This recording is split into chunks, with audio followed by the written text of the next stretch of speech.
സംസ്ഥാനത്തെ ആശാവർക്കർമാർ സർക്കാരിന്റെ കൺമുന്നിൽ അർഹതപ്പെട്ട അവകാശങ്ങൾ നേടിയെടുക്കാൻ സമരം ആരംഭിച്ചിട്ട് 15 ദിവസം. സമരം രാഷ്ട്രീയ പ്രേരിതമല്ലെന്നും ആരും ഉന്തിവിട്ടതല്ലെന്നും ഇതിനോടകം മനസ്സിലാക്കിയിട്ടുണ്ടാകണം. ഇത് ഒരു കൂട്ടം സ്ത്രീ തൊഴിലാളികളുടെ നീതി നിഷേധത്തിനെതിരെയുള്ള നിലപാട് പ്രഖ്യാപിക്കൽ കൂടിയാണ്. അത് ഉയർന്നു വന്നത് അവരനുഭവിക്കുന്ന കഷ്ടതകളിൽ നിന്നുമാണ്. കാണാം ആശ മങ്ങിയവർ.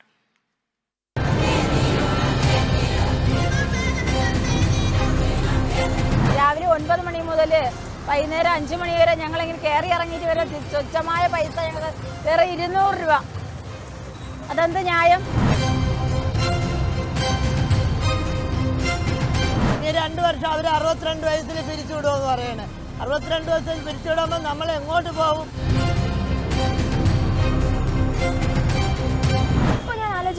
എനിക്ക് കോവിഡ് സമയത്ത് മരിച്ചിരുന്നെങ്കിൽ എൻ്റെ കുട്ടികൾക്ക് 50 ലക്ഷം രൂപ കിട്ടുമായിരുന്നല്ലോ.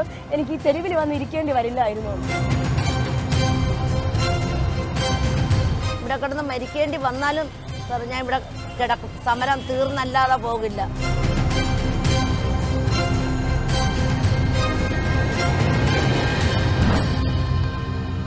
ഇവിടെ കിടക്കുന്ന കൊതുകടി കൊണ്ട് നിവർത്തിയില്ല കിടക്കാൻ. എന്നാലും ഞങ്ങളുടെ അവകാശം കിട്ടിയാലേ ഞങ്ങൾ മാറുള്ളൂ. ഞങ്ങൾ ആവശ്യപ്പെട്ടത് ഞാൻ 93-ൽ കയറിയതാണ് ജോലിക്ക്. MSS ആയിട്ട് കയറിയതാണ്. കയറി ഇത്രയും വർഷം ഇപ്പോഴും ആശാ വർക്കറായിട്ട് ചെയ്യുന്നു. ഒരുപാട് ബുദ്ധിമുട്ടെന്ന് പറഞ്ഞാൽ ഇവിടെ കിടക്കുന്നത് വീട്ടിലെ കാര്യത്തിൽ വലിയ ബുദ്ധിമുട്ട് ഞാനില്ലാത്തതുകൊണ്ട് വലിയ ബുദ്ധിമുട്ട്. നമുക്ക് ഈ കാശ് കിട്ടാത്തതുകൊണ്ട് ഒത്തിരി കടങ്ങളും കാര്യങ്ങളും എല്ലാം ഉണ്ട്. എൻ്റെ വീട്ടിലും വലിയ ബുദ്ധിമുട്ടാണ്. വലിയ ബുദ്ധിമുട്ടായാലും വേണ്ടില്ല. ഞാൻ ഇവിടെ കിടന്ന് ഞാൻ ജോലി ചെയ്ത കാശ് അവകാശം എൻ്റെ അവകാശപ്പെട്ട കാശ് എനിക്ക് അർഹതപ്പെട്ട വേതനവും കിട്ടിയാലേ ഞാൻ ഇവിടെ നിന്ന് പോവുള്ളൂ. ഈ സമരം തീരുന്നത് വരെ ഞാൻ ഈ ഇവിടെ കിടന്ന് മരിക്കേണ്ടി വന്നാലും സാർ ഞാൻ ഇവിടെ കിടക്കും. സമരം തീർന്നല്ലാതെ പോകില്ല. ഒരു വീട്ടിൽ ഞാൻ സർവേ എഴുതാൻ പോയപ്പോൾ പട്ടി ഓട്ടിച്ച് മുള്ളുകമ്പിയുടെ പുറത്തൂടെ വീണ് എൻ്റെ ഈ കാല് മുറിക്കാൻ പറഞ്ഞ കാലാണ്. എൻ്റെ ഈ കാല് ഇരുമ്പ് കൊണ്ട് മുള്ളുകമ്പി കൊണ്ട് ഇരുമ്പ് തുരുമ്പായി. എൻ്റെ ഈ കാല് മുറിച്ച് കളയാൻ പറഞ്ഞ കാല് മുറിച്ചില്ല. അതുകൊണ്ട് ഞാൻ ഈ കാല് വെച്ച് കഷ്ടപ്പെട്ട പൈസ എനിക്ക് കിട്ടിയേ പറ്റുള്ളൂ.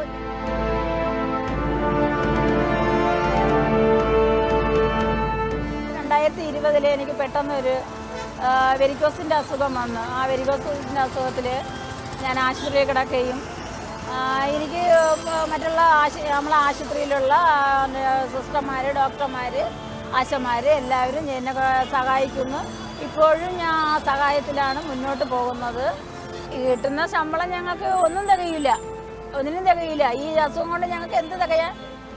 ഒന്നിനും തികയില്ല. കിട്ടുന്ന ശമ്പളം ഞങ്ങൾക്ക് ഒരു തൊഴിലുറപ്പിൽ പോയാൽ ഞങ്ങൾക്ക് കിട്ടുന്നത് തൊഴിലുറപ്പിലുള്ള ഒരു ജോലിക്കാർക്ക് 346 രൂപ സർക്കാരിൽ നിന്ന് കൊടുക്കുന്നുണ്ട്.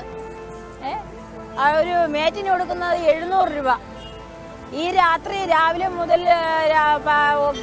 9 മണി മുതൽ വൈകുന്നേരം 5 മണി വരെ ഞങ്ങളിങ്ങനെ കയറി ഇറങ്ങിയിട്ട് വരെ തുച്ഛമായ പൈസ ഞങ്ങൾ വേറെ 200 രൂപ.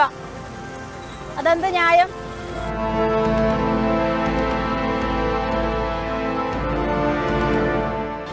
ഇപ്പം തന്നെ ഞാൻ 13-17 വർഷം കൊണ്ട് ജോലി ചെയ്യണം. എനിക്ക് 60 വയസ്സായി. ഇനി 2 വർഷം അവർ 62 വയസ്സിൽ പിരിച്ചുവിടുമെന്ന് പറയണേ. 62 വയസ്സിൽ പിരിച്ചുവിടുമ്പോൾ നമ്മൾ എങ്ങോട്ട് പോകും? മരുന്നിന് പോലും ദിവസം എനിക്ക് ഷുഗറുണ്ട്, പ്രഷറുണ്ട്, BP ഉണ്ട്.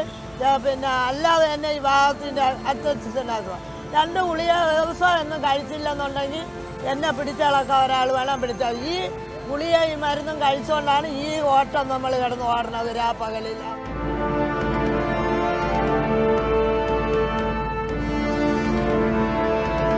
കേന്ദ്ര സർക്കാർ ഒരു പ്രഖ്യാപനം നടത്തുന്നത് കോവിഡ് വന്ന് മരിക്കുന്ന ആരോഗ്യ പ്രവർത്തകർക്ക് 50 ലക്ഷം രൂപ ധനസഹായം ഉണ്ടാകും. സത്യം ഞാൻ ആലോചിച്ചു വരുന്നു. ഇപ്പം ഞാൻ ആലോചിക്കാം, എനിക്ക് കോവിഡ് സമയത്ത് മരിച്ചിരുന്നെങ്കിൽ എൻ്റെ കുട്ടികൾക്ക് 50 ലക്ഷം രൂപ കിട്ടുമായിരുന്നല്ലോ. എനിക്ക് ഈ തെരുവിൽ വന്ന് ഇരിക്കേണ്ടി വരില്ലായിരുന്നു. അതാ ജീവിതം. അതൊന്നും AC കാറിലും EC ചെയറിലും കയറി ഇരിക്കുന്നവർക്കൊന്നും മനസ്സിലാകത്തില്ല കഷ്ടപ്പാടും കണ്ണുനീരും എന്താണെന്ന്.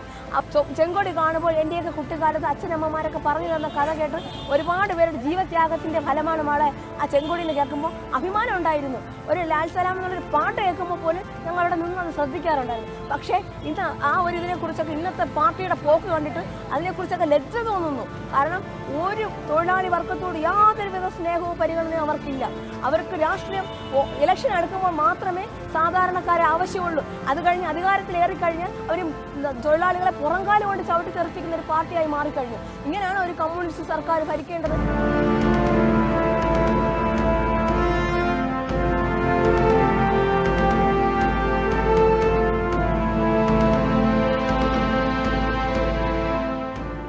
നമ്മുടെ സംസ്ഥാനത്തിന് ആശ്വാസമേകുന്ന ആരോഗ്യ പ്രവർത്തകരാണ് ആശയേറ്റ് ഈ ജീവിത സമരം നടത്തുന്നത്. ആശാപ്രവർത്തകരുടെ പേരിൽ വാങ്ങിയ പുരസ്കാരങ്ങളുടെ നിറം മങ്ങാതെ കാക്കുന്ന സർക്കാരിന് ഇവരുടെ ജീവിതത്തിലും നിഴൽ വീഴാതെ സംരക്ഷിക്കാനുള്ള ഉത്തരവാദിത്തമുണ്ട്. ഇനിയും എത്ര നാൾ നിങ്ങൾ കണ്ണടച്ചിരിക്കും? ക്യാമറമാൻ ഷാൻ ജയസിനും ശ്രീജുവിനുമൊപ്പം സൂര്യഗായത്രി, കേരള വിഷൻ ന്യൂസ്.